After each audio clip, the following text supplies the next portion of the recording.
Going on, fam? This is Rio with the update 33, and today we're going to be going over just a couple different terms, credit terms that is, so you can become savvy in the language that they speak. Now, our first term is going to be annual percentage rate, otherwise known as the APR. Now, this is the annual rate that is charged for borrowing or made by investing, expressed as a single percentage number that represents the actual yearly cost of the funds over the term of a loan, the loan that you choose. Next word is going to be bankruptcy. This is going to be a legal proceeding which involves a person or business that is unable to repay outstanding debts.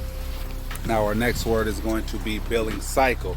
This is specifically the period of a time between billing. Most common cycles is going to be a monthly cycle. Your capacity is the ability to repay a loan from present income, so what you have available.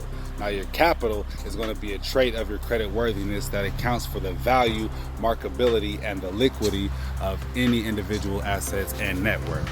Now, our next word is going to be cash advance fee. And this is going to be a fee you have to pay in order to receive cash through an ATM or a bank. So it's going to be a higher interest rate for pulling cash out from your credit card.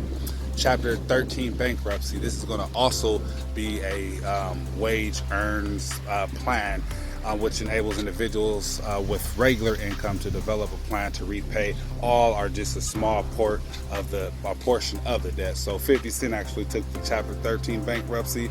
This is how Trump did it. Everybody done did it this way several times.